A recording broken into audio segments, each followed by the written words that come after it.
Today, June 15th, is World Elder Abuse Awareness Day. Abuse of the elderly remained a private matter, hidden from public view until, well, the last 20 years or so. Yeah, and there are now laws in Tennessee that do protect older citizens from neglect, as well as physical, sexual, and psychological abuse. Well, tonight, WATE 6 on Your Side reporter Don Dare talks with those responsible who look after the elderly. Yes, Lori, there are programs in place here in Tennessee to protect the elderly. However, the problem of elderly abuse will not go away until people, one, understand the extent of the problem, the risk factors involved, and what can be done to prevent abuse. I would have died. I mean, they never would come check on me. And you feared for your life? Yeah. I was living in the woods. Hazel told us the story several years ago of how she was abused. Disabled from a series of strokes, she entered rehabilitation, and while away, her relatives didn't pay rent on her apartment as they promised. She lost the place. At that point, family members moved her to a shed at their place. It didn't have electricity, didn't have no water, didn't have bathroom. Statistically, those who abuse an older person and exploit them financially are often related. We do see a lot of financial exploitation. A lot of times now they call it benefits trafficking, where they take care of their family member for that income. Elder abuse is the worst form of abuse, I think, on the planet, short of child abuse. It is demeaning, it is demoralizing, it is often painful emotionally and physically. And what we're seeing more of now than ever is it's painful financially. A lot of people are losing their life savings. So your puzzle's coming along good, isn't it? It is. That's what happened to Maxine on the left. Ronna Foreman is her case manager.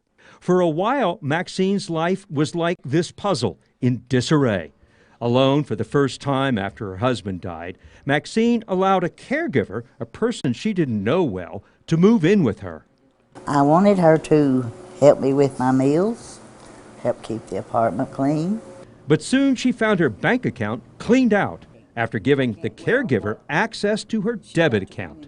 And you know, 25 or 30 years ago, folks took a close look at child abuse and they realized they had a problem. I think society's beginning to realize, hey, we can do better. We have a real problem here that we need to address with elder abuse. People really need to be aware that abuse, neglect, and financial exploitation is everywhere. The risk factors for elder abuse include strained family relationships from stress as the older person becomes more dependent. A caregiver's dependence on an older person for financial support may be a source of conflict. Social isolation is a significant risk factor for an older person to suffer mistreatment.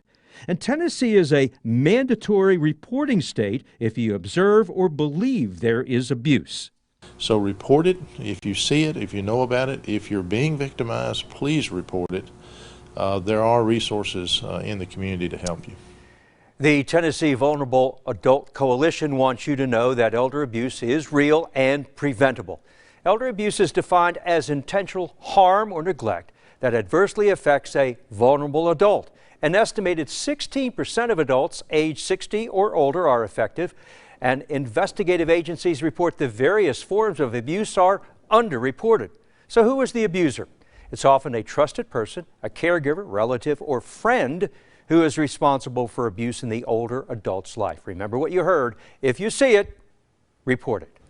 Definitely. Don, thank you. And if you have a consumer question for Don, take a moment, send him an email at ddare@wat.com. Also, you can call his 6 on Your Side hotline number. We've got the number for you right there on the screen, but we'll read off for you. 865-633-5974.